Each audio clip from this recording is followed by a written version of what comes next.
Energía a granel, un podcast de Marcial González e Ismael Morales. Y bienvenidos, un programa más a Energía a Granel, un podcast de Sígueme la Corriente dentro de la red Podcastidae, tu red de podcast de ciencia, medio ambiente y, cómo no, energía. Yo soy Marcial González y me acompaña a tiro de piñazo Ismael Morales. ¿Qué tal, Isma? ¿Cómo estás? ¿Qué tal? Pues con muchas ganas aquí de vuelta.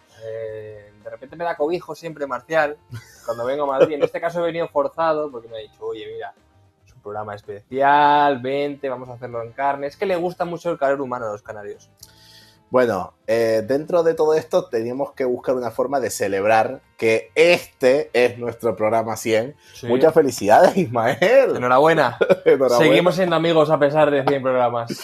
Es nuestro programa número 100 y hemos pensado hacer un formatito un poco diferente. Sí, ya para el último programa de la temporada pasada teníamos este formato más físico en el que Ismael y yo estamos los dos físicamente en el mismo espacio, que muy pocas veces ha pasado. La verdad que nos gustó mucho probar algo nuevo. Y bueno, pues para este programa número 100 no es la única sorpresa que tenemos muchas sorpresas más, pero vamos a irlas desvelando poquito a poco. Lo primero, ¿qué tal te han sentado estos 100 programas? Pues se me han hecho cortos. O sea, justamente estábamos antes revisando un poco todo lo que habíamos hecho y de repente había diciendo estamos en 2022. 2022, la primera temporada prácticamente fueron 10 programas y de repente pues está repasando un montón de temas que se nos ha quedado en el tintero y yo creo que al final vamos a tener que seguir rescatando en los próximos 100. Sí, la verdad que hemos tratado temas súper interesantes. Ya desde el programa 2, 3 ya decíamos, ostras, que no me acordaba que habíamos hablado de esto. Y fue súper interesante. Son temas que tendremos que volver a rescatar. Nos pueden dejar en los comentarios cuál ha sido su programa favorito. Y sobre todo desde qué programa nos escuchan, porque si están aquí desde el programa 1 son nuestros auténticos telespectadores que nos telespectan. Y bueno, pues dentro de todas estas cositas que queríamos hacer para este programa 100, desvelamos ya el formato. Bueno, sí, porque no tenemos otra cosa que hacer. No tenemos nada más que ofrecer. Hemos planteado un formato gracioso donde hemos cogido a una selección de 12 ex invitados de Energía Granel. Molaría que hubiera sido 11 jugadores. el portero. Bueno, 11 más el árbitro. Más analogías futbolísticas aquí. 12 ex invitados y les hemos hecho, bueno, no les hemos hecho nosotros una pregunta, sino que se han preguntado entre ellos. Ya iremos diciendo cómo se van desarrollando este tipo de preguntas, que son sorpresa, pero este es el formato que hemos querido. Nos hemos cansado de preguntar nosotros y hemos dicho, pues bueno, pues que se pregunten entre ellos y vamos viendo qué tal se desarrolla el programa. Un poco también la idea es que les hemos dicho que elaboren estas preguntas pensando en qué pasará pues de aquí a 2030, que es cuando nosotros en principio haremos 200 programas. No lo tengo yo tan claro que haremos 200 programas, pero bueno, esa es la idea de lo que hemos planteado para este programa. Sí, totalmente. Además, cuando lo planteamos dijimos, vamos a darle una estructura lógica de los invitados, que se conozcan entre ellos, y dije, no, mejor que no se conozcan.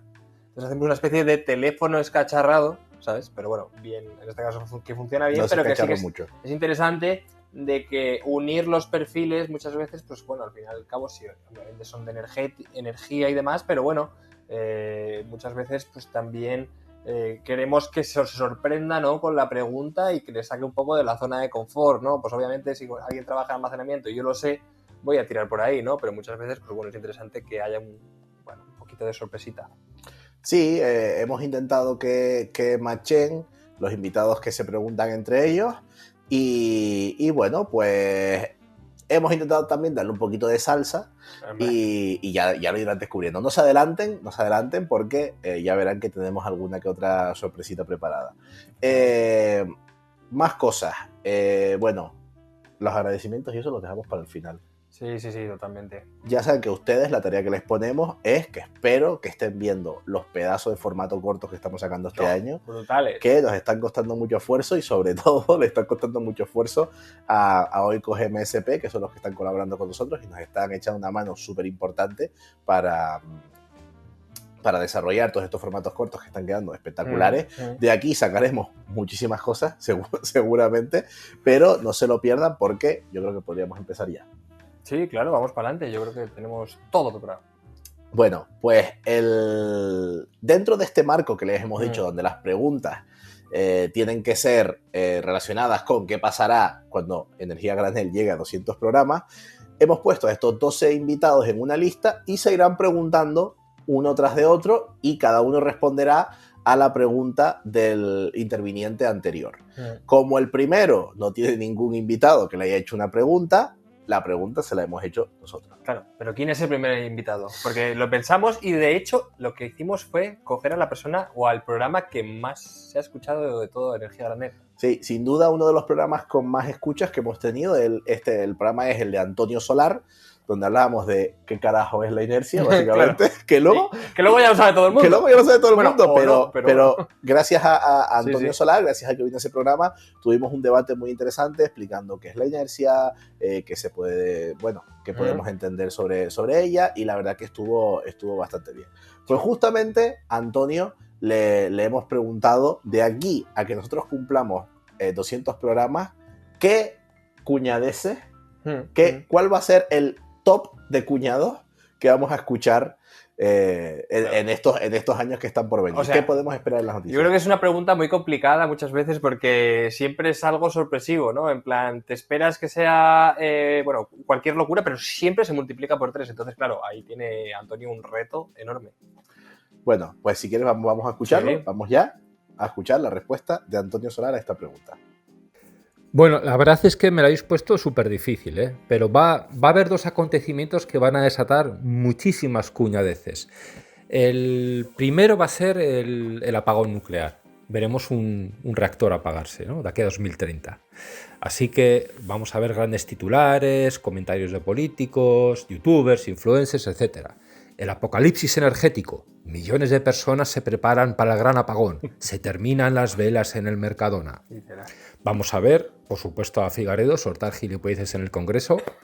Mientras otros países instalan a miles SMRs, ¿qué es lo que hace España? Apagar los reactores. Y también veremos a youtubers haciéndonos recomendaciones sobre cómo construir nuestro propio generador eléctrico en casa. Fácil, sencillo y para toda la familia, amigos. El otro acontecimiento será cuando las renovables entren ya el año que viene a regular tensión. Eólica, solar, que lo van a poder hacer incluso sin viento y de noche. Al borde del blackout, ¿qué pasará con el eclipse solar en agosto de 2026? Se pone en riesgo el control de tensión de toda la red española. Los socialistas y la demás izquierda deja en manos del camarada Jinping y sus paneles chinos el futuro de España. También se meterán bastante con el lobby renovable, por supuesto. El lobby renovable nos hace creer que los huertos solares funcionarán de noche regulando tensión, cuando en realidad lo que tienen son miles de grupos electrógenos conectados a la red.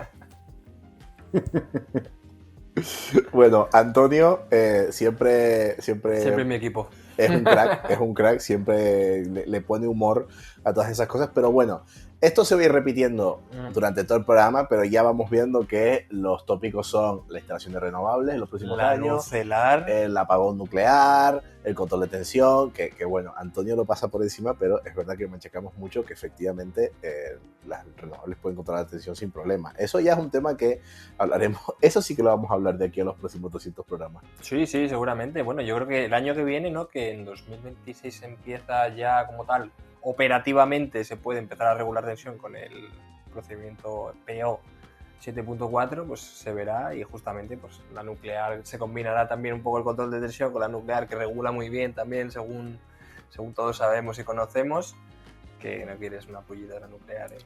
Bueno, yo es lo que digo siempre, la nuclear es de todas las tecnologías del sistema español la que peor controla tensión de forma dinámica. O sea, eso es teoría, ni siquiera es mi opinión. Bueno, claro. Que la gente se lo... No, pero está muy bien, o sea, tenemos el cierre de Almaraz, luego el resto de reactores... Bueno, todavía, es un cóctel molotov, cuando cumplamos 200 programas, si es más o menos dentro de 5 años, todavía habrá nucleares abiertas.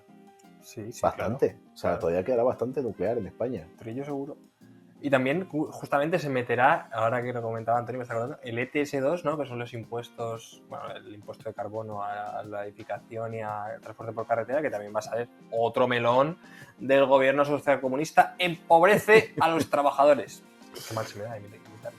Bueno, esta ha sido la respuesta de Antonio, ¿vale? Y ahora sí que vamos a entrar en la dinámica del programa. Y es que le hemos pedido a Antonio que le haga una pregunta a, pues, nuestro siguiente interviniente del programa de hoy, que también es un ex invitado y ex colaborador, que no es nadie ni más ni menos que Sergio Fernández Munguía. Ha venido en muchísimos programas, experto en energía eólica. Sigan a su Will-Letter, a su newsletter llamada Will-Letter, que vamos, explica súper bien todo lo que es la energía eólica del mundo de hoy. Y Antonio le ha lanzado una pregunta a Sergio Fernández Munguía que vamos a escuchar ya mismo. A ver, señor, si quiere usted que pongamos los aerogeneradores en modo ventilador para refrescar su pueblo, necesitamos una autorización de su alcalde. Y si no, pues enciendan el aire acondicionado y ya está.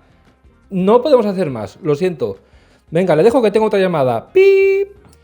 Muy buenas, cuñados y cuñadas. Bueno, tengo una pregunta para mi paisano vizcaíno, el señor Sergio Fernández Munguía. Quiero que me diga en 2030 cuáles van a ser los fabricantes de aerogeneradores de referencia. ¿Van a ser chinos, europeos, americanos? Y si se atreve a darme alguna marca, pues también. Y sobre todo, ¿cuál va a ser el parámetro más importante? Los aerogeneradores de más potencia, que estamos viendo que van últimamente un poco desbocados los chinos, los que den más fiabilidad, servicio postventa, los más baratos. Venga, chicos, un saludo. ¡Agur, agur! Agur. Pues muy interesante, sí. A ver qué nos cuentas. Pues porque seguro nada, que la sabe resolver perfectamente. Conociendo que Sergio es un gran experto en energía eólica, le ha preguntado qué fabricantes o qué panorama vamos a tener de aquí a 2030 en cuanto a fabricantes de aerogeneradores, y vamos a escuchar ya mismo la respuesta de Sergio. Hombre, Antonio, qué alegría. Oye, con el tema de los aerogeneradores en modo ventilador, no sé si te puedo ayudar. Encima ahora que va a empezar a hacer frío, yo creo que mejor dejarlo para el verano que viene.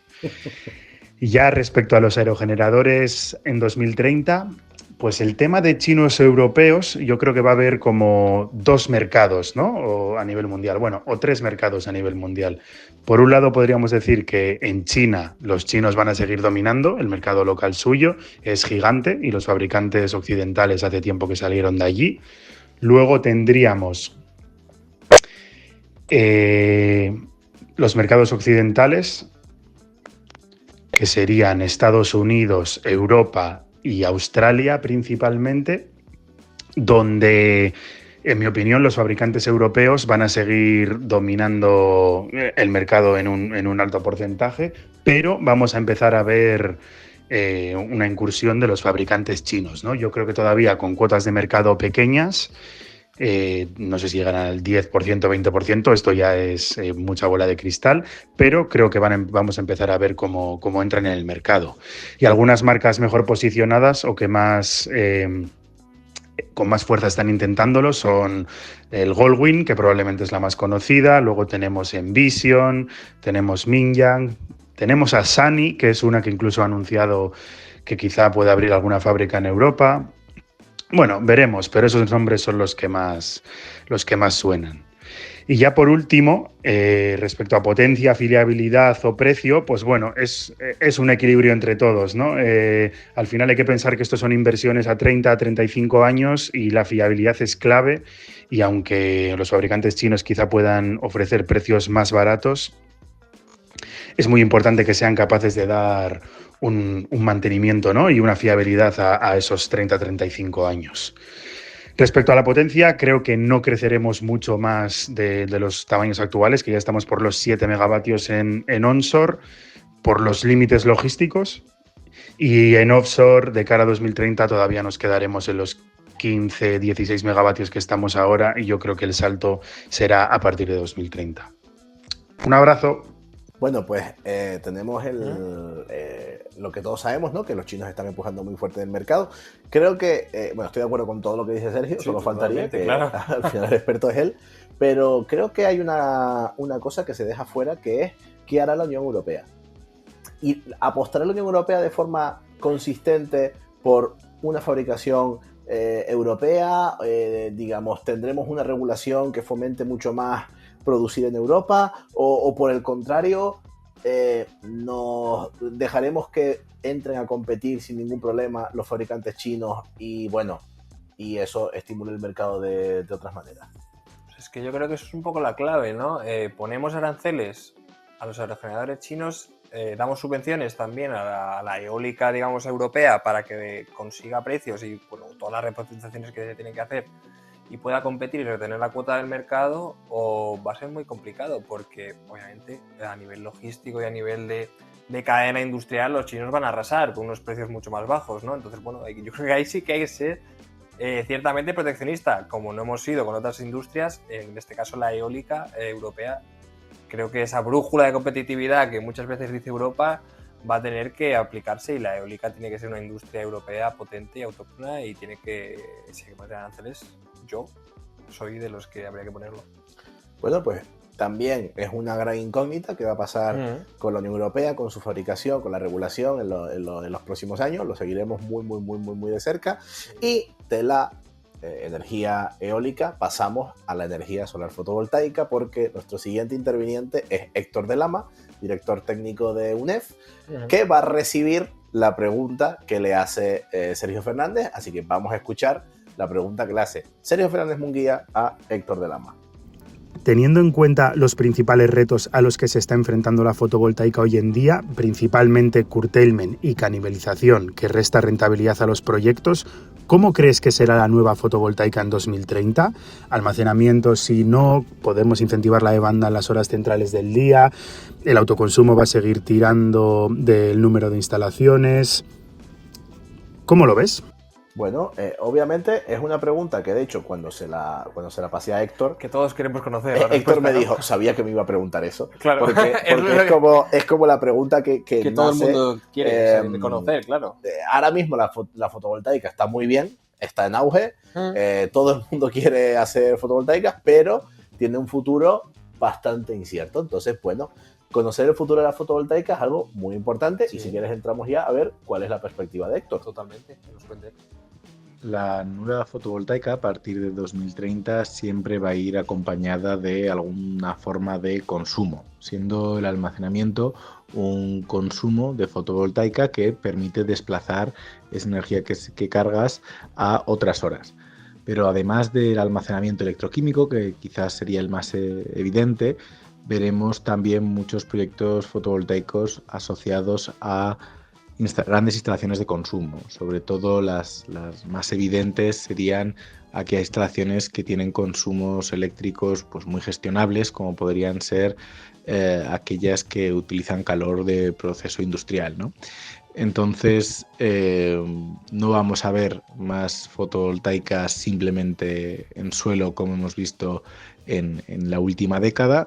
Vamos a ver siempre fotovoltaicas asociadas a otras cosas. Lo más fácil, lo más evidente va a ser baterías, pero también todas otras formas de autoconsumo industrial, flexibilidad de la demanda, etc. Bueno, pues Héctor no tiene miedo, apunta a lo que ya hemos dicho un par de veces, ¿no? Que es básicamente que confían en el almacenamiento, el futuro está claro que es el almacenamiento, ya se está viendo en los proyectos, han salido los fondos FEDER y tenemos muchísimos proyectos de almacenamiento en el pipeline, que es como se dice en el lenguaje... Pero en la tubería. en la tubería, que en español supongo que sería... ¿Cómo se llama? Cartera, ¿no? Claro. Sería como algo así como cartera. Pero bueno, que está clarísimo que van a venir muchos más proyectos de almacenamiento en el futuro y van a ser súper interesantes. Sí, no, además yo creo que la rentabilidad ya la tienen bastante, o sea, van a ir, lo que comentaba, ¿no? Van a ir totalmente hibridados. Al final las restricciones técnicas son más caras que nunca y ahí justamente tiene un nicho de negocio en almacenamiento que le va a dar una rentabilidad que se va a asegurar también a la fotovoltaica. Está claro que a día de hoy, si queremos seguir con nuestros objetivos de instalación de fotovoltaica, hibridemos. Es casi la única solución que tiene. Sí, la hibridación es la solución. Bueno, ha recibido muy bien Héctor de Lama la pregunta que lanzaba Sergio Fernández Munguía. ¿Y a quién le tocará ahora hacerle una pregunta a Héctor? Pues, bueno, ni más ni menos que a Natalia Collado, que es investigadora en el IIT de Comillas. Ya ha venido a Energía Granel a hablarnos de la parte económica, que es la que nos falta. Esa parte tan chula de peajes dinámicos para transporte. Sí, la verdad que es una crack. Sí. Y siempre nos viene a explicarnos cositas de economía que a nosotros se nos escapan porque ninguno de los dos somos muy buenos economistas.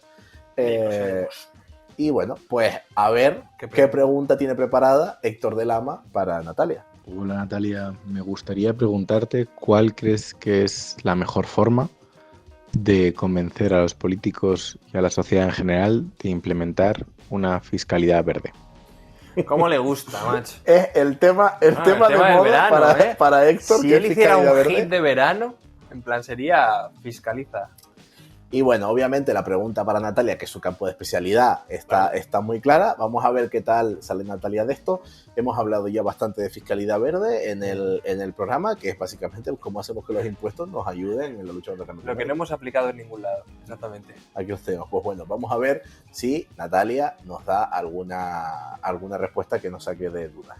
Creo que lo primero que había que hacer es pedagogía para poder transmitir y hacer entender a la población que la fiscalidad verde nace con un objetivo muy concreto, que es corregir una externalidad.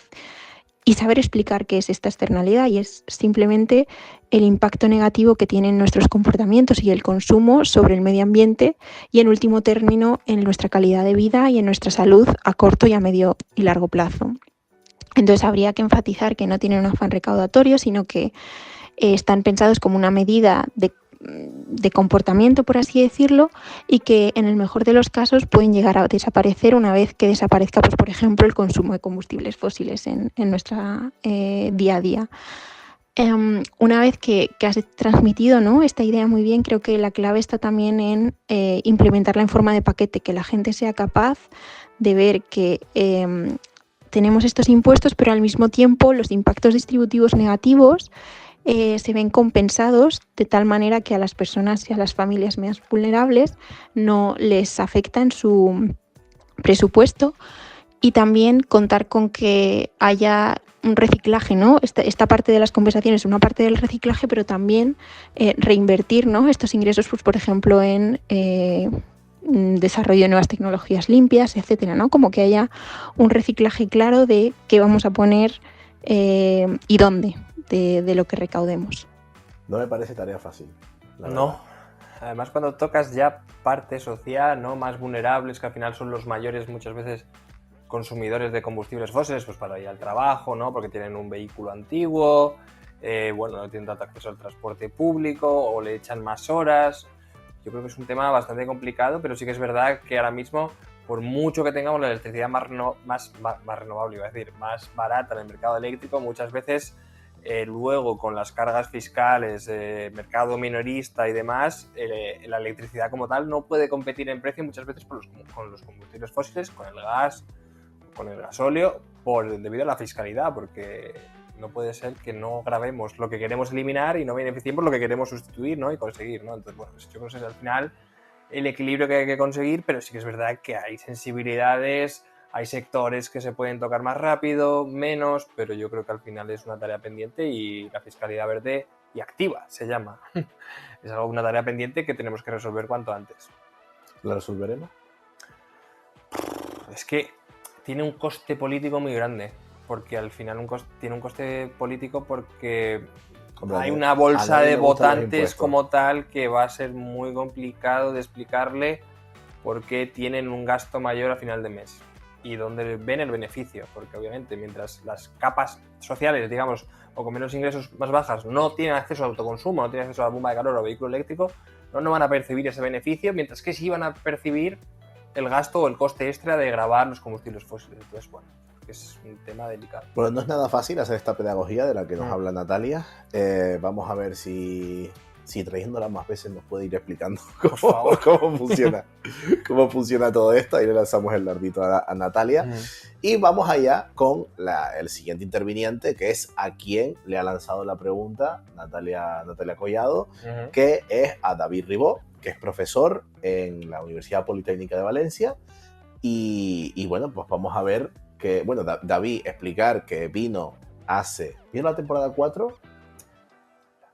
Bueno, ahora mismo creo que en la 3. Puede ser que en la 3 habíamos entrado vino a en explicarnos, vinimos a hablar de licencia social. Yo es que, claro, ¿se acuerdan que estuvimos esa temporada hablando mucho de licencia social? Porque acababa de salir la película Asbestas de Sorogoyen, Sí, entonces se convirtió en algo prácticamente... mainstream. Sí. O sea, fue totalmente mainstream. Hablando Sorogoyen de renovables, sí, pero aquí no. Entonces, bueno. Entonces, ¿dónde? Dímelo tú, Sorogoyen. Eso nos vino a contar David, y ahora vamos a ver la pregunta que tiene Natalia para él.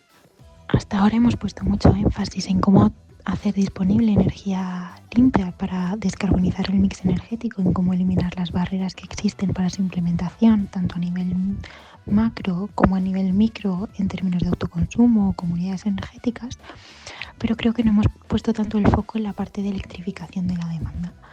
Todos los informes apuntan a que en los próximos años va a haber un gran crecimiento de la demanda de electricidad, ya que es uno de los vectores clave para esta transición energética.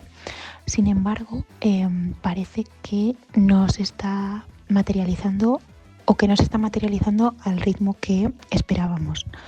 Entonces mi pregunta es, ¿cómo veis esta tendencia? Si creéis que estamos en un punto de inflexión y que ahora vamos a vivir un acelerón. Y que si creéis que hacen falta medidas o qué medidas hacen falta para que esto pueda ocurrir, pues en materia fiscal, más para abaratar el coste de tecnologías, no lo sé, un poquito cómo veis esto. La patata caliente, le ha pasado. ¿Cómo aumentamos la demanda de electricidad? Desde luego no es una pregunta nada Eso fácil. no lo sabe ni el gobierno, ya te lo digo yo. Pero bueno, David, no es una pregunta nada fácil. Los data centers parecen que no van a ser ese gran consumidor que se esperaba. Los proyectos de hidrógeno que teníamos pensado hacer 12 gigavatios en 2030 no vamos a llegar ni a 2 seguramente. Y sobre todo lo que hablamos siempre de la electrificación, vamos muy mal en electrificación.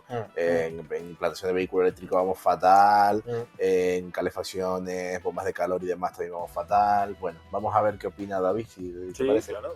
Aquí tenemos la respuesta de David Ribó. Bueno, creo que obviamente, Natalia, es muy importante el tema de la electrificación de la demanda y es un tema que creo que no hemos tenido lo suficientemente en cuenta y que ahora es cuando está empezando a cobrar la relevancia que tiene. Es un elemento clave porque si no, al final, si no aumentamos la electrificación de la demanda, llega un momento en el que toda la renovabilidad de la red no va a poder aprovecharse. Por eso es clave. Y creo que, como bien has comentado, es muy importante empezar a establecer ciertos tipos de incentivos. Muchos de esos incentivos yo creo que están en el elemento fiscal de la electricidad versus, sobre todo, y esto es muy importante, versus otros combustibles, como no puede ser más caro la electricidad respecto al gas, no puede ser más cara la electricidad respecto al petróleo y, sobre todo, no puede ser que sea más cara porque muchos de estos impuestos son mayores en el caso de la electricidad que en el caso de otros combustibles.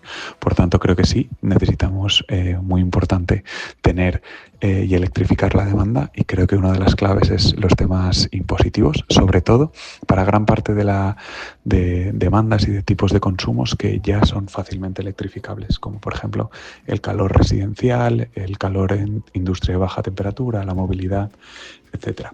No nos puede ir más hilada con la pregunta que recibió Natalia, claro. También, porque al final David se lo lleva al campo de la fiscalidad verde. Claro, hay que hacerlo dando señales de precios que se puede hacer con fiscalidad verde también.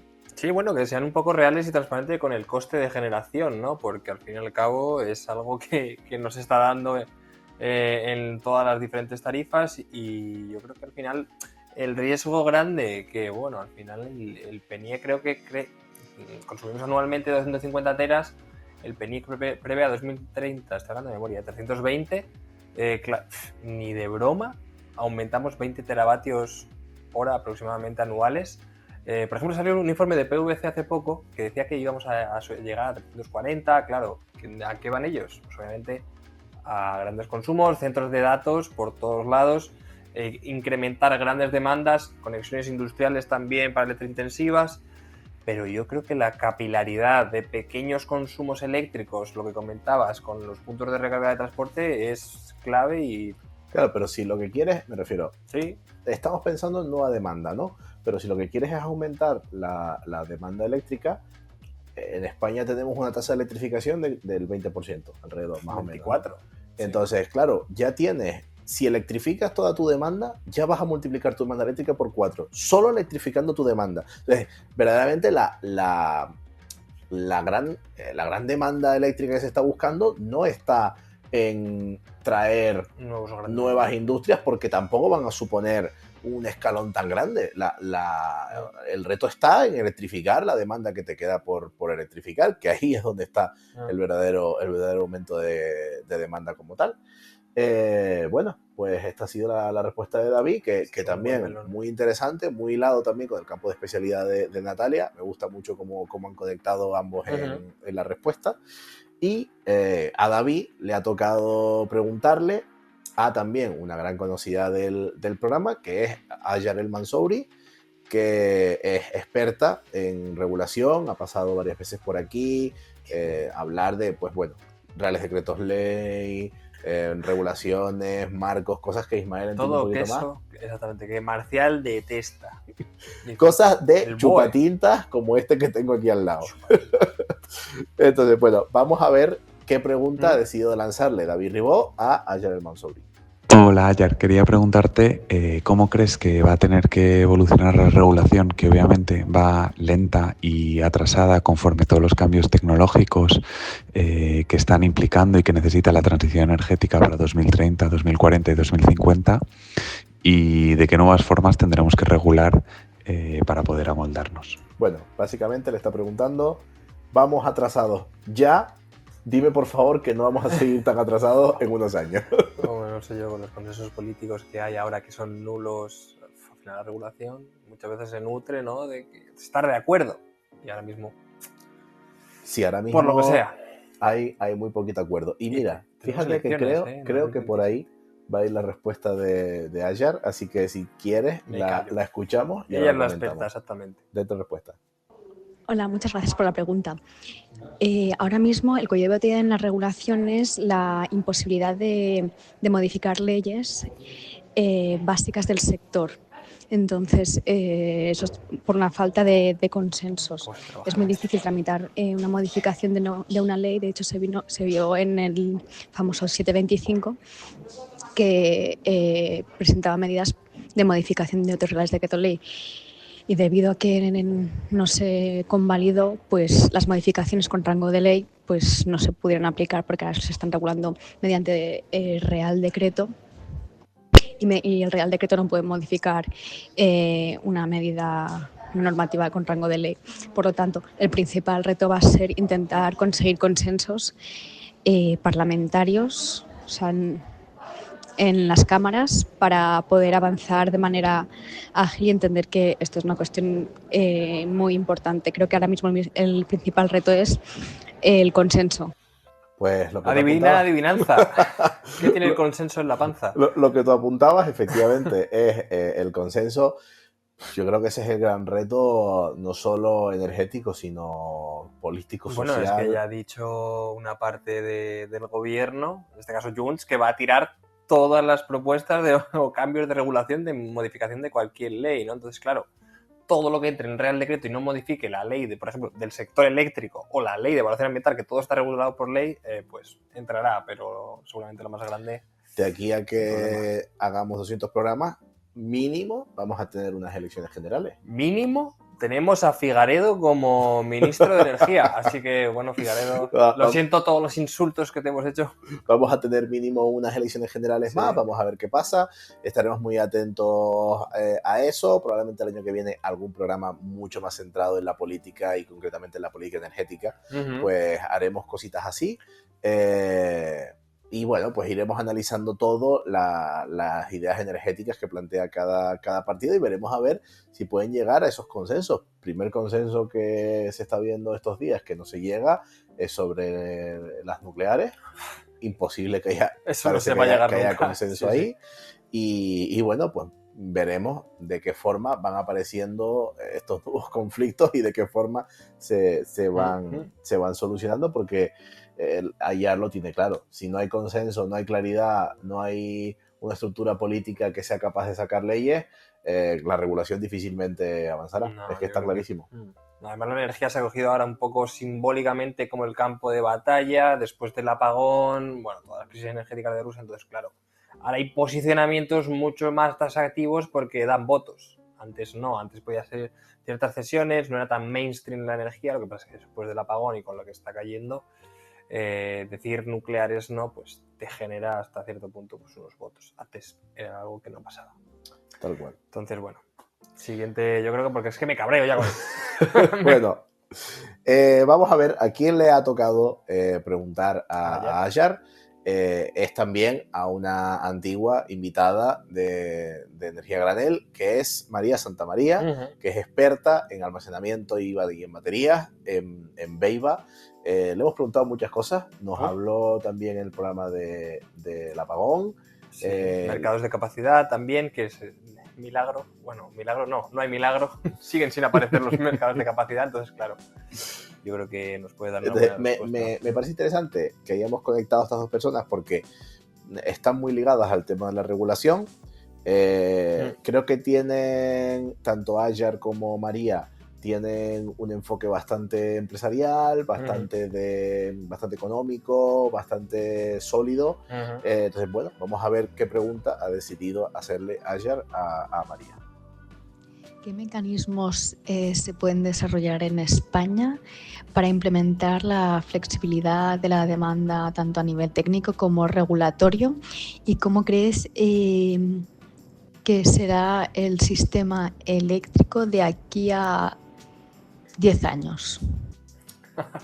Ella sigue, ayer quiere que hagamos Creo que quiere que hagamos 500 programas, que nos muramos aquí. Con los chiquillos aquí. Yo creo que nadie sabe decirte cómo será el sistema eléctrico en 10 años. O sea, yo siempre que se abren estos debates, ¿no? Donde hay gente que dice, no, yo creo que de aquí a 10 años pasará esto otro. Bueno, yo siempre digo, fíjate, hace 10 años, cómo está el sistema eléctrico y cómo está ahora. Nadie hubiera afirmado todo lo que iba a pasar en estos 10 años. ¿Cómo vamos a poder prever lo que va a pasar dentro de 10 años? Podemos más o menos hacer una estimación, pero poner las cartas digamos, jugártelo toda una carta, no, yo creo que nadie puede hacerlo. No, al final esto es prueba y error y como bien comentas, no se sabe realmente.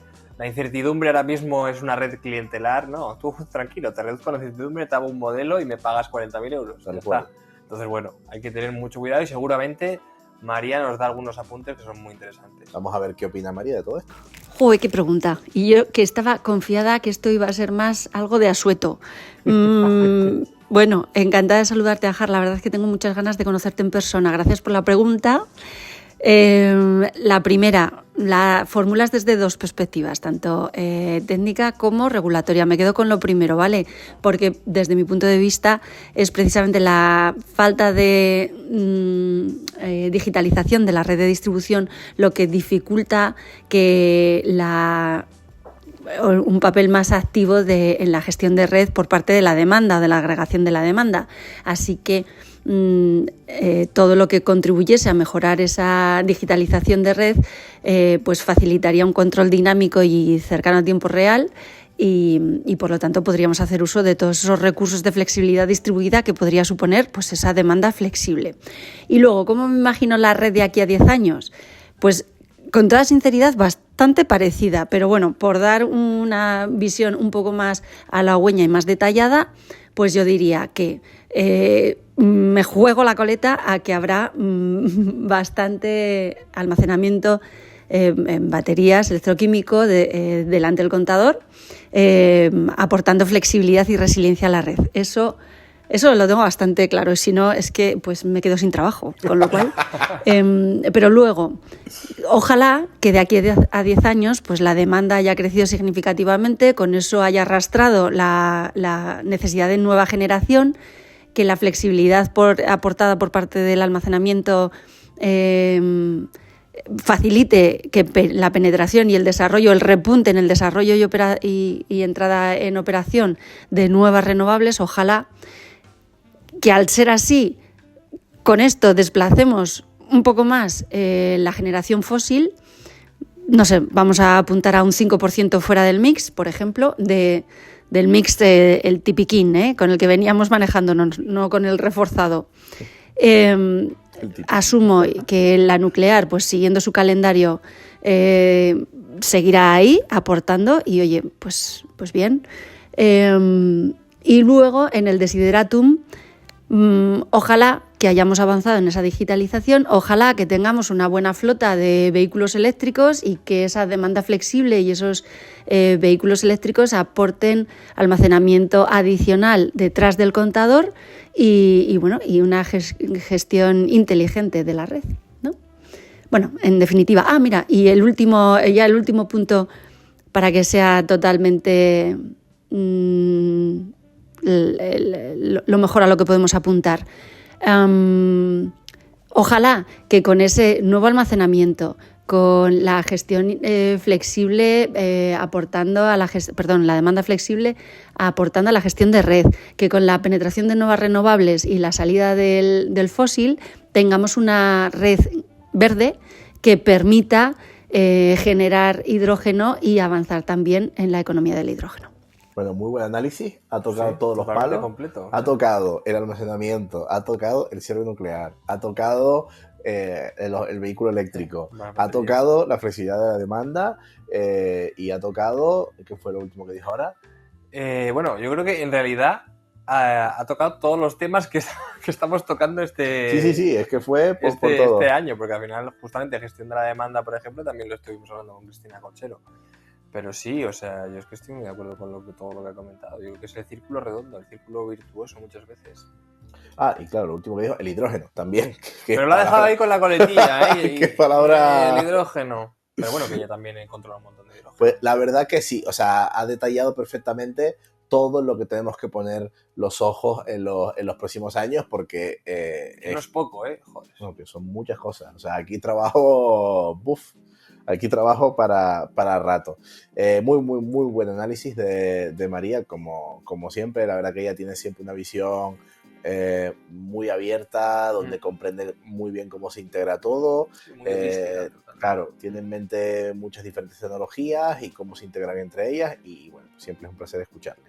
Y de María Santamaría pasamos a Ignacio Urbazos, que es nuestro siguiente interviniente, nuestro experto en geopolítica, investigador en el Real Instituto Elcano.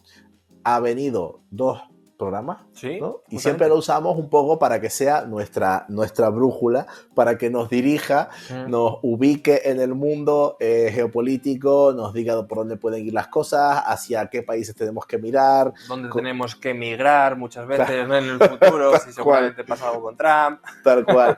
Creo que es súper interesante la visión que nos ha aportado Ignacio al podcast. Sí.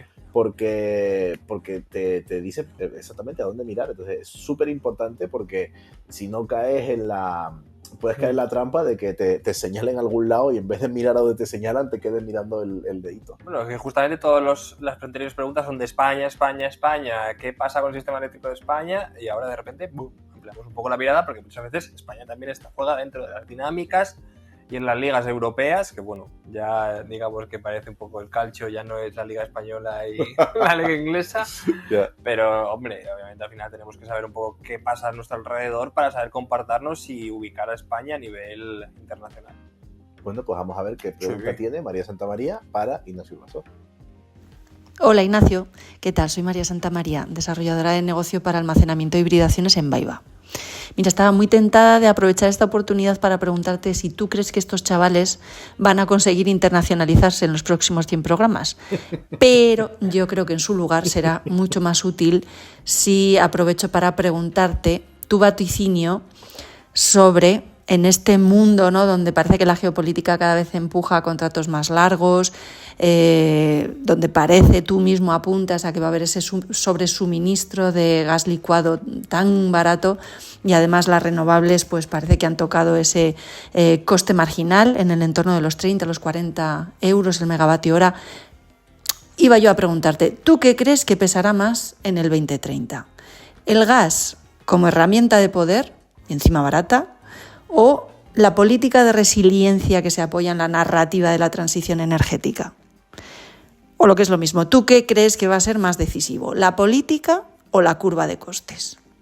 Diana. Un dardo muy bien tirado. Bueno, ya te digo, María, Ismael no va a estar haciendo aquí un programa en inglés. O sea, esto de internacionalizarnos, Bueno, ya te acabo de escuchar hablando inglés hace literalmente 50 minutos y me ha asustado porque... Bueno, de Liverpool no eres, ¿eh? Ya hacemos nuestros programas viajeros, nuestros programas de energía Claro. nómada, ya bastante internacionalización es eso. Con respecto a la segunda parte de la pregunta, que es la que contesta Ignacio Urbaso, seguro, Sí. muchísimo mejor, yo creo que dio bastante la diana. No, pues totalmente. O sea, es las grandes equilibrios de poder. Presión política con los combustibles fósiles o miramos un poco los costes hacia el futuro. Bueno, pues vamos a ver qué responde Ignacio, porque seguro que va a responder mejor de los que podemos analizar nosotros. Hola María, pues yo lo tengo bastante claro. Creo que en Europa la apuesta por las renovables y por la descarbonización va más allá de nuestra ambición climática o nuestro compromiso internacional con el clima, y también responde a una necesidad geopolítica y de garantizar nuestra seguridad de suministro energético. A día de hoy las renovables son nuestro mejor recurso autóctono y nuestro recurso más competitivo. Por lo tanto, yo creo que de aquí a 2030, independientemente de lo que ocurra políticamente, en Europa vamos a seguir avanzando en el despliegue renovable. Dicho esto, es cierto que yo espero una reducción importante de los precios del gas, sobre todo si lo comparamos con los años de la crisis. Va a venir mucha oferta por parte de Estados Unidos y de Qatar, pero va a ser principalmente gas natural licuado, que aunque puede ser barato, sigue manteniendo una estructura de costes que lo va a mantener en unos precios mínimos que yo creo que van a seguir haciendo a las renovables competitivas en el largo plazo, y sobre todo teniendo en cuenta que esperamos una reducción muy importante, ya no solo de las tecnologías solar y eólicas, sino todo lo que las acompañan, en particular las baterías, que probablemente van a ser muy importantes en los próximos años. Por lo tanto, yo creo que en España, y me atrevería a decir que en prácticamente cualquier país desarrollado, las renovables van a seguir reduciendo costes y van a ser cada vez más competitivas con sus alternativas fósiles, y por tanto la transición energética, pase lo que pase en las urnas, es imparable. Bueno, Que claro lo tiene, ¿no? es lo que me sorprendió, ¿no? La claridad. O sea, cómo ve, cómo se va a mover ese mercado del gas, cómo va a evolucionar. Va a ser importantísimo, obviamente, los precios del mercado del gas, porque también hemos visto que cuando Europa un poco espabila, es cuando tiene precios de gas altos. Yo creo que Europa espabila cuando tiene una crisis. O sea, porque no tiene combustibles fósiles. Entonces, vamos a ver, también dependerá de eso. Yo no sé. O sea, yo cada vez creo menos que el motor de todo, bueno, es que obviamente no me engaño, ¿no? El motor de todo nunca es ser más verde, ni bajar las emisiones. O ser sea, más competitivo. Yo claro, creo. Europa lo que quiere es empujar fuerte por ser más competitivo. Entonces, es lo que hablaba antes. Vamos a ver si verdaderamente establecemos un plan de producción europea, de reindustrialización europea, de apostar por una economía que aporte no solo bajas emisiones, sino también seguridad de suministro, independencia energética. O sea, todas esas cosas son súper importantes. Lo que pasa es que lo que estamos todos expectantes es ver cuán fuerte es capaz de empujar Europa por todo eso. Sí, bueno, y que al final no caiga la dependencia, digamos, de combustibles fósiles, migra a una dependencia tecnológica. Tenemos que ser capaces de producir nuestra propia tecnología para ser competitivos en el resto de mercados. O sea, no podemos estar diciendo vamos a descarbonizar y traemos electrolizadores todo el rato de China, dependiendo totalmente de los precios que fijen ellos, al final toda la cadena de valor, también los costes de transporte. Bueno, yo creo que al final el Made in Europe habría que tenerlo bastante en cuenta, sobre todo por lo que digo, a nivel tecnológico. Tenemos que descarbonizar con nuestra tecnología dentro de lo que podamos. Totalmente. Bueno, y de Ignacio Urbaso pasamos a otra de nuestras grandes invitadas, que es Marta Montojo Torrente, que es periodista, y cofundadora de Espaciolate en Madrid, sitio al que les recomiendo muchísimo que vayan a tomarse un café, a leer un libro, porque es un espacio muy interesante de periodismo y no ficción. Y vamos a ver qué pregunta puede tener Ignacio, que es un perfil quizás más técnico, Sí. más cerrado a su campo, con una visión geopolítica muy buena, muy interesante. ¿Qué pregunta puede tener para Marta, que no solo es muy buena periodista, sino que también lleva con esta, son 6 COPs a las que ha ido, ¿no? 6 COPs. Son 6 COP, 6 cumbres de las Naciones Unidas sobre el Cambio Climático, por lo tanto también tiene una visión global muy, muy, muy interesante. Vamos a ver qué pregunta tiene preparada Ignacio Urbasos para ella. Hola Marta, soy Ignacio Urbasos, investigador del Real Instituto Elcano, y mi pregunta para ti es: ¿dónde crees que estará la política climática, tanto la europea como la internacional, en 2030? Si crees que habremos dado pasos hacia adelante o si estaremos en un contexto de retroceso. Bueno, espero tu respuesta.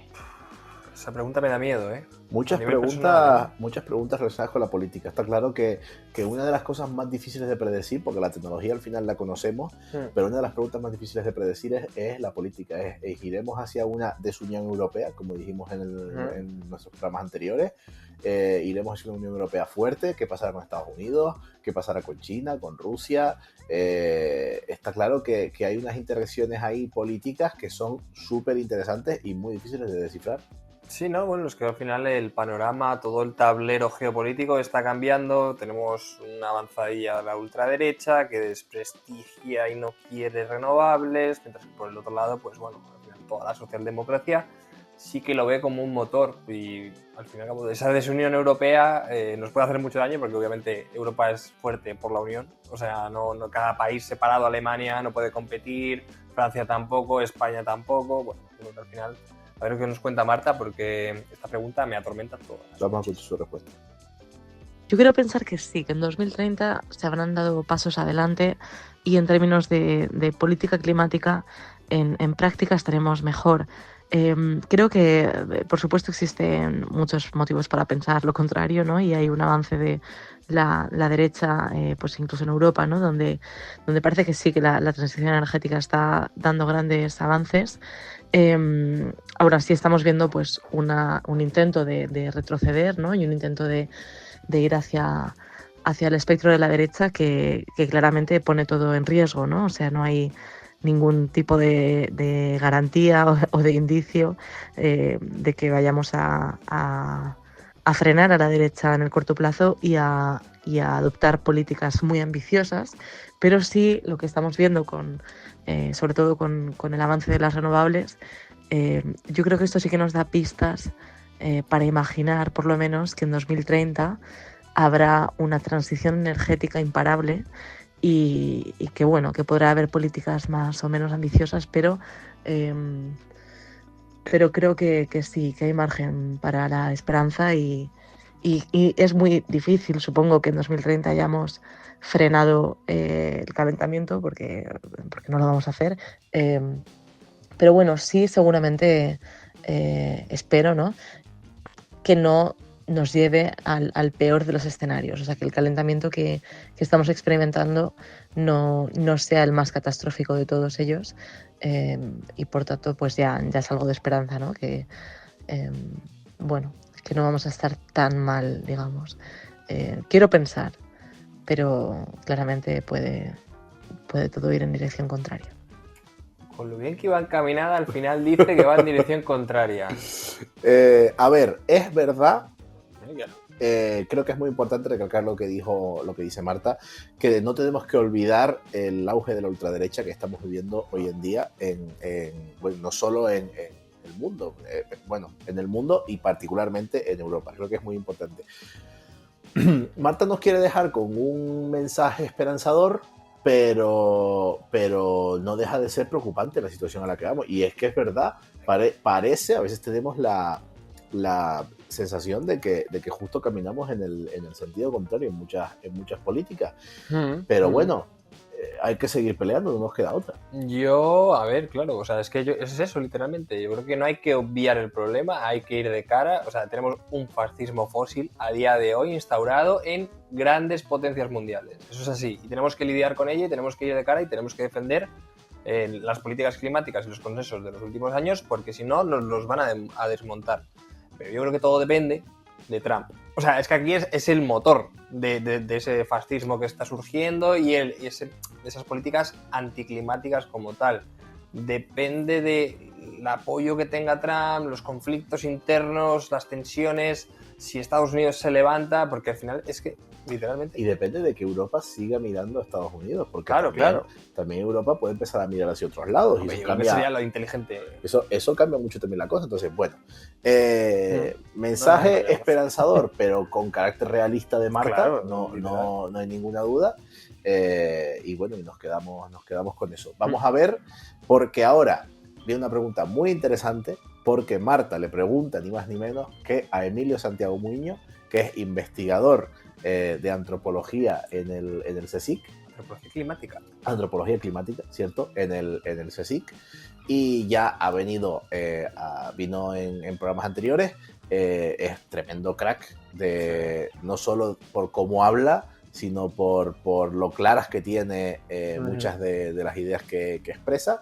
Y bueno, vamos a ver qué pregunta tenía preparada Marta para él primero. Sí, vamos. Hola Emilio, yo quería preguntarte cómo te imaginas que va a ser la vida en 2030, si la revolución renovable sigue adelante y bueno, cómo te imaginas también este proceso y de qué manera crees que va a cambiar la vida de la gente, de las personas. Bien, la parte social nunca está de más. Bueno, si te parece pasamos ya, sí, porque Emilio habla mucho mejor que nosotros. Vamos a ver qué ha respondido Emilio. Es Marta, como 2030 está a la vuelta de la esquina y por supuesto hay que tener esperanza siempre, pero sin pasarse de naif, voy a describir lo que creo que es lo mejor que podría pasar asumiendo las limitaciones de ser mínimamente verosímil. En 2030, la revolución de las renovables ha vencido a sus enemigos políticos, ha superado todos los obstáculos que intentaron sabotearla en la década de los 20. Trump y el capital fósil no han conseguido imponer una autocracia de los Estados Unidos y un partido demócrata muy virado hacia una ala izquierda con un fuerte compromiso climático, ojalá que con Alexandria Ocasio-Cortez de presidenta, ha ganado las elecciones en 2028 y se propone llegar a un acuerdo global de colaboración climática con China, que lleva 5 años rebajando ya sus emisiones, y lo más importante es que el abaratamiento de las tecnologías renovables y las baterías está permitiendo en India y en otros países del sur global un salto en su desarrollo económico sin pagar el peaje del carbón. Y bueno, la Unión Europea, tras algunas tribulaciones, ha logrado reforzar su agenda verde gracias a una masiva combinación de política industrial, energética y una política regenerativa a gran escala en el mundo rural, que además rompió las bases de apoyo de la extrema derecha en ese ámbito. En este escenario, la revolución de las renovables se nota solo de momento en electricidad más barata y un avance muy rápido de la electrificación. Pero se respira en todo el mundo en 2030 cierta sensación de que lo peor ha pasado, hay como una suerte de clima afectivo de euforia discreta ante una década que promete atajar a un tiempo la crisis climática y las heridas sociales de la implosión neoliberal. Bueno. ¿Dónde hay que firmar? ¿Dónde hay que firmar, Emilio, por favor? Yo creo que para esperanza tenemos esta respuesta. Pero verosímil, ojalá. Nos pinta una realidad que, bueno, él dice que es dentro de lo que puede ser realista. Yo creo que también te digo que yo creo que no nos tenemos que conformar con menos. Es muy importante fijarnos en estas cosas porque intentar ser pesimistas en fijarnos objetivos siempre nos lleva a resultados mucho peores. Entonces, no hay que olvidar que esto puede ser una realidad, que es totalmente plausible, que podemos luchar por ello y que es lo que puede estar pasando en 2030. Creo que todos lo firmaríamos sin duda alguna. Sí, vamos, además ha dado varias claves o sea, justamente lo que he comentado, ¿no? Estados Unidos, si vira hacia la izquierda democrática con Alexandra Ocasio-Cortez o con quien fuere, pues obviamente esa política climática se expandiría.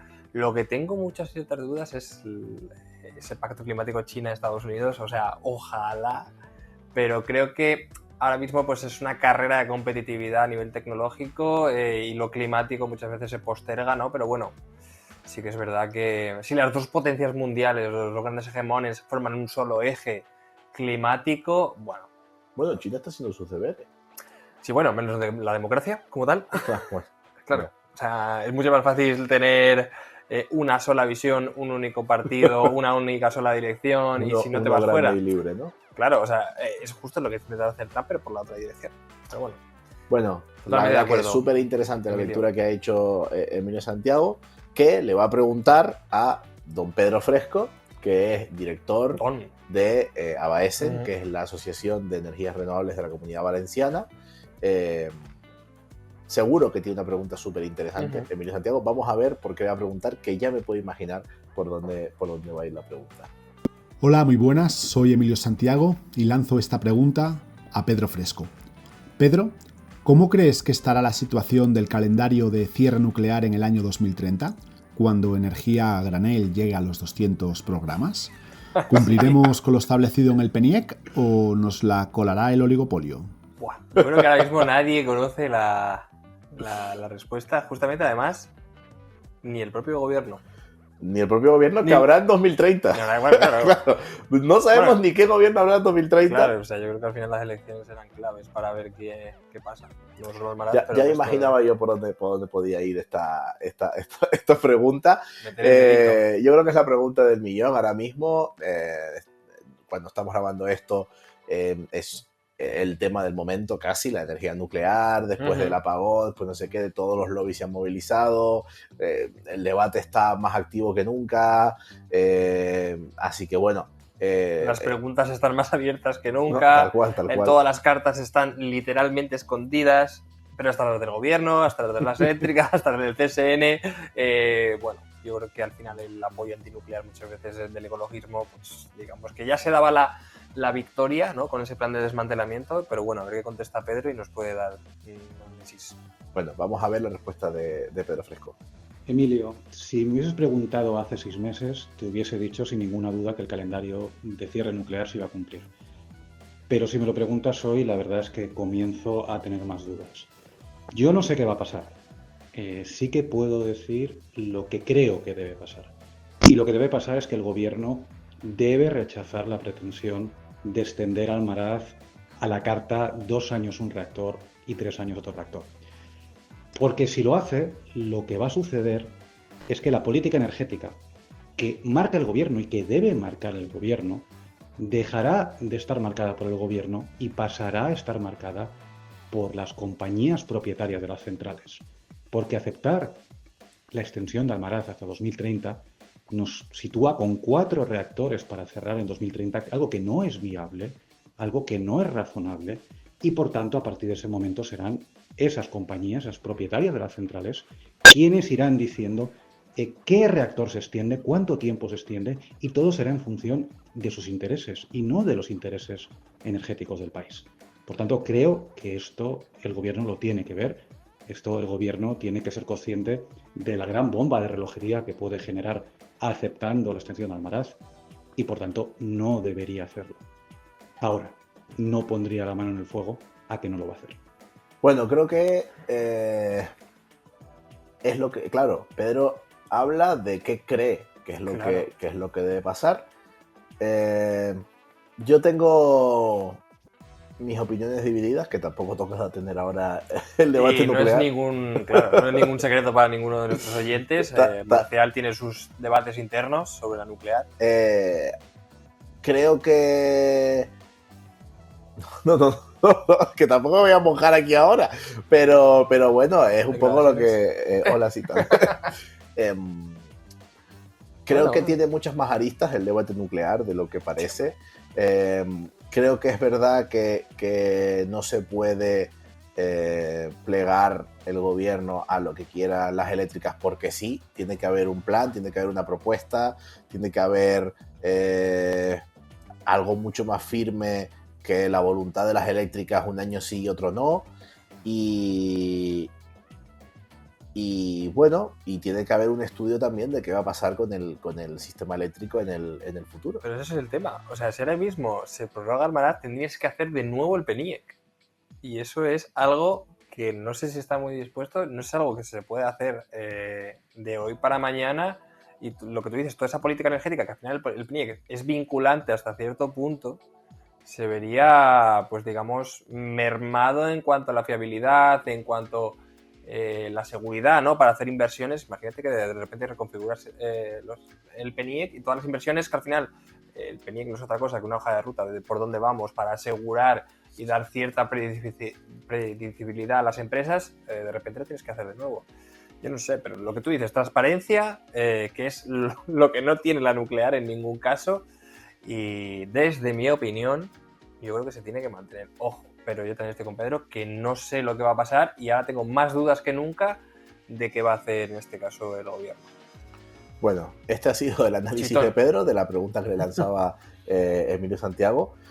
Vamos a ver ahora a quién le lanza la pregunta Pedro Fresco, que va a ser a nuestra última interviniente, que es Isabel Moreno, divulgadora, física, meteoróloga y copresentadora del programa de televisión española, iba a decir Energía Granel, Aquí la Tierra. Bueno, mi primera entrevistada en el programa número 1 de Energía Granel hace 3 años. Sí, primera, digamos, fue la entrevistada del programa 1 de Energía Granel. Vamos a ver qué le pregunta Pedro Fresco a Isabel Moreno. Hola, soy Pedro Fresco y tengo una pregunta para Isabel Moreno. Isabel, hay una cosa que me reconcome por dentro y te lo tengo que preguntar. ¿Es verdad eso de que si la corriente atlántica, la AMOX, se ralentiza o se paraliza, se va a llenar de hielo toda Europa hasta prácticamente el sur de Francia y vamos a vivir bajo metros y metros de nieve? Es que he escuchado algo por ahí sobre esto y realmente estoy muy inquieto. A ver qué me puede responder. O sea, es que literalmente yo, por esa preocupación de Pedro, me he mudado a Canarias a vivir. Obviamente, yo no quiero estar aquí con pelado de frío. Pedro, te lo voy a decir ya, Pedro es un poco fresco. Así mismo te lo voy a decir. ¿Pero lo dices por la glaciación? Porque no es tonto. Pedro, eres un crack preguntando. Pedro es muy listo. Podríamos decir incluso un poco zorro. Y sabe lo que está preguntando. Es muy sagaz, y por qué lo está preguntando. No voy a analizar más esta pregunta de Pedro Fresco, así que vamos a entrar ya a ver qué es lo que responde Isabel Moreno. Querido Pedro Fresco, queridas amigas y amigos de Energía Granel, no. Me temo que aunque lo veamos de vez en cuando en algunos medios de comunicación, no nos encaminamos a ninguna glaciación si se debilita mucho la corriente atlántica o si directamente se para.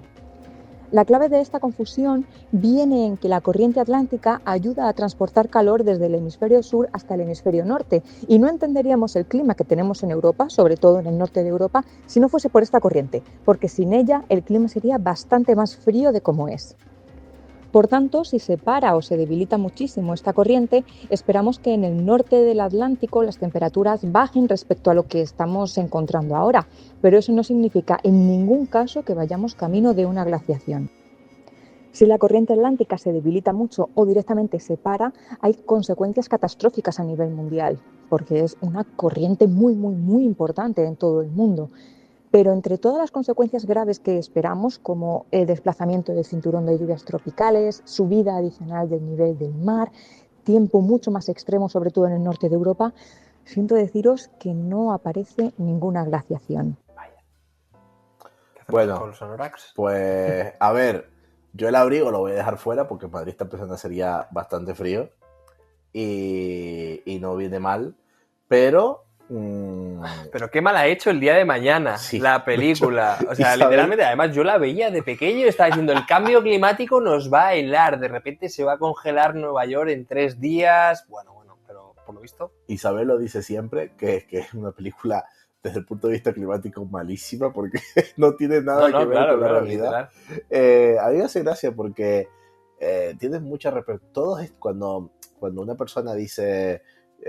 algo catastrófico, negativo, tal cual, tiene mucha repercusión en los medios, ¿no? Esta noticia de que íbamos hacia una glaciación, porque no sé qué, de repente todos los medios dando repercusión a esta teoría del apocalipsis y es que se desmonta muy fácil, está claro que no.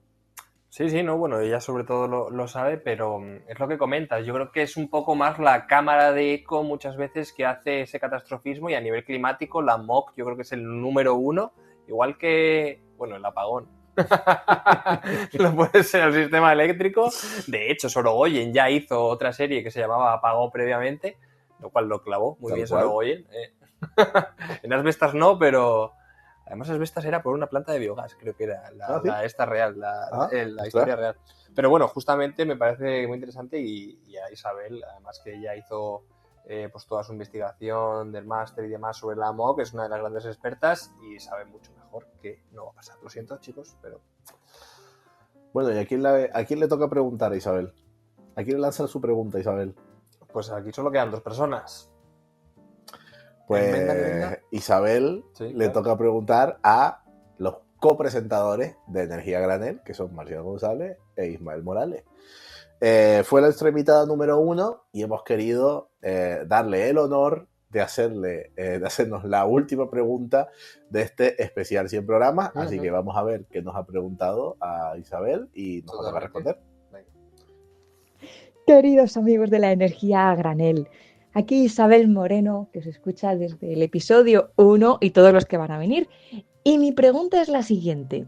De todos estos episodios, y no vale el apagón, ¿cuál es el que más os ha llamado la atención? Que hayáis dicho, ¡buah! Nunca me hubiese imaginado en el primer programa tener que estar hablando sobre esto, bien porque estemos en un punto muy positivo, negativo, o porque haya sido flipante. Ya nos contáis.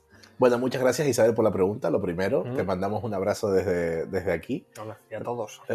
Bueno, claro, y a todos los intervinientes. Lo que pasa es que como Isabel se está refiriendo a nosotros. Eso es. Bueno, dale. Pues nada, yo estaba pensando, al final, una tecnología súper disruptiva que yo creo que cuando empezamos prácticamente ni existía a nivel masivo, ¿no? A nivel utilitario para todos los públicos, que es la IA, ChatGPT, las diferentes plataformas. En 2022 era algo totalmente residual, se utilizaba en ciertas empresas, pero bueno, no había llegado al público más generalista. No había salido ChatGPT. No había salido ChatGPT, exactamente, pues había otros mecanismos de inteligencia artificial, pero justamente el siguiente programa hablamos con una experta, tremenda maquinota sobre la IA. Entonces, bueno, me encantó, ya lo hemos grabado, obviamente, muchas veces tenemos ahí... O sea, el programa en la recámara va a ser el que vaya sobre IA. 101 vamos a hablar sobre IA, y es uno de los que más me ha impactado, bueno, ahí se cayó, precisamente porque creía en el programa 1 y el programa 2 que es algo que literalmente ciencia ficción, películas, ex machina, y de repente ya estamos hablando de ello. Entonces, bueno, la IA, que al final es más tonta de lo que pensamos. Yo solo lo dejo ahí para que escuchéis y veáis el siguiente programa. ¿Y tú qué dices, Marcial? Bueno, yo tengo dos programas que destacaría. El primero es este. O sea, yo jamás me esperaba que iba a grabar 100 programas con este desgraciado de aquí. Yo no pensé que esto iba a durar 5 años, 100 programas, todos los invitados que han pasado por aquí, que íbamos a tener contacto con tanta gente tan guay, que son todos los intervinientes de este programa. O sea, creo que es el que más me sorprende porque nunca me imaginé llegando tan lejos. Eso un poco haciendo retrospectiva. Y en cuanto a temática energética, el que más me ha sorprendido ha sido el primero que grabamos con Ignacio Urbazos, yo creo. Porque hablamos de un mundo que nunca esperé que fuera a llegar, que es un mundo donde el auge de la ultraderecha, y concretamente hablábamos de que Trump acababa de llegar al poder por segunda vez en Estados Unidos, confirmaba que empezábamos a retroceder en políticas climáticas, que nos centrábamos en una política fósil y en una economía fósil, que volvía a estar de moda el petróleo. Trump encima, primer presidente convicto de Estados Unidos, empezaba ya cada vez a recrudecerse más el conflicto en Israel. Digamos, ese, por la parte negativa, es el programa que menos me esperaba que pudiera llegar, porque siempre había tenido una visión muy optimista y esa fue la primera vez que, hubo un corte bastante pesimista. Quizás es el que más me ha sorprendido. Bueno, yo creo que al final todo lo que vino después te ha sorprendido incluso más, porque toda la rapidez de nuevas desregulaciones o nuevos decretos de Trump para desmantelar la política climática, para romper el multilateralismo. ¿Cómo se llamaba? El día de la fiscalidad, de los aranceles, el Liberation Day, ¿no? También es algo que totalmente parece una película de Hollywood, pero bueno, yo creo que al final tenemos que saber lidiar con esto y plantarle cara. Bueno, me voy a quedar con lo que decía Emilio, ¿no? Emilio Santiago, con la respuesta que daba, donde nos pinta un futuro que puede ser muy diferente a donde estamos ahora. Tenemos que ser positivos, tenemos que seguir empujando para adelante, tenemos que seguir luchando, porque, bueno, primero porque no nos queda otra, y segundo porque siempre tenemos que ir a ser optimistas y a saber dónde podríamos estar. Si nos conformamos con lo mínimo, pues acabaremos teniendo lo mínimo, pero tenemos que saber que podemos tener mucho más y tenemos que luchar por ello. Bueno, yo creo que al final también desde el ecologismo, desde la transición energética, tendemos a ir a máximos siempre. Esto es algo que además dice también Xan López muchas veces del Instituto Meridiano. Tenemos que ir también y saber sacar el jugo de las victorias de los mínimos. Esto es paso a paso. No convirtamos todos los pequeños pasitos en derrotas, porque si no caemos en el derrotismo y así nos lleva prácticamente pues, a una situación que no queremos ver. Entonces, bueno, no tendamos siempre a convertir todas las victorias en derrotas, porque no es el camino. Y bueno, yo creo que hemos dado unos pasos enormes en los últimos 20 años y tenemos que seguir por esa línea. ¿Mensaje de esperanza? ¿Una nueva esperanza? ¿No? Muy bien. También les invito en los comentarios a todos ustedes a expresarnos cómo creen que será la realidad energética cuando Energía Granel llega a 200 programas. Si llegamos. Bueno, si llegamos vivos, porque claro, puede ser si llegamos y si yo no estoy plantando tomates en Tenerife. Vamos a ver cómo va avanzando todo. Sin duda les traeremos la rigurosísima actualidad, les iremos contando todo como debe ser, estaremos al pie del cañón en el ámbito de la energía, que es de lo poco que sabemos. Y nada, pues acabar diciendo muchas gracias a todos los invitados que han venido durante estos 100 programas, que no han sido 100, pero sí han sido muchísimos, y todos han venido a aportarnos cosas súper interesantes. Muchas gracias a los telespectadores que nos han telespectado, que al final, gracias a ustedes, estamos haciendo esto. La verdad que ha sido muy guay ver que cada año, cada temporada tenemos más gente que nos está escuchando desde sitios más recónditos del mundo, tenemos más comentarios, la gente... Vamos, yo cada vez que voy a un congreso y me dicen, pues sí, pues escucho tu podcast y me parece interesante esto. A mí te prometo que me parece de locos, me entra un síndrome del impostor muy grande, porque nunca pensé que podríamos hacer estas cosas a este nivel, así que muy, muy contentos. Y gracias a ti, Ismael, por haberme aguantado. No, bueno, a mí también me extraña que sigamos juntos, y también lo que tú dices, la gente me dice, pues escucho tu podcast. Digo, pues esto lo grabamos tú y yo. O sea, no tengo la sensación, en 5 años, literalmente, no tengo la sensación de estar haciéndolo para nadie, no estar haciéndolo para ganar audiencia, no estar haciéndolo para tratar de, yo qué sé, conseguir dinero, patrocinios, ¿no? Al final yo creo que la naturalidad muchas veces, también el futuro tiene que ser divertido, yo creo, ¿no? La transición energética tiene que ser ciertamente divertida en algún punto, porque si no nos amargamos, y yo creo que eso es una tónica que tenemos, pues no solo en Energía Granel, sino en nuestra relación como tal personal, y es algo que intentamos implementar en cada programa. Entonces me cago en la puta batería. Y se apagó. Y se apagó la cámara. Ahora grabaremos otro trocito más. Pero, bueno, tenemos cámaras de backup. En verdad, esto es la alegoría de que ya... Que nos callemos ya. Que nos callemos ya. Pues nada, reiterar las gracias a todos ustedes y bueno, sí, el sentimiento tan positivo que tenemos de que nos hayan acompañado todos estos programas. Si podemos, haremos 100 más y 500, y los que nos den las ganas, la energía y bueno, y la actualidad, y nada, pues esperemos que ustedes también estén ahí disfrutando y sobre todo aprendiendo con nosotros. Gracias también a Rubén, que es el otro integrante de este proyecto que hemos empezado a decir la corriente. Gracias a Franco, nuestro editor. Gracias a la gente de Oikos MSP. Gracias a la gente de Podcastidae, que también es gente que nos ha estado apoyando desde el primer día. Y pues nada, ya saben que nos vemos en el próximo programa. Hasta pronto. Muchas gracias. Adiós. 100. Continua o alterna, de Thomas o de Tesla, está vivo o está muerto, con o sin cebolla. Sígueme, la corriente, sígueme, electrón con electrón, sígueme la corriente, suscríbete y sé mi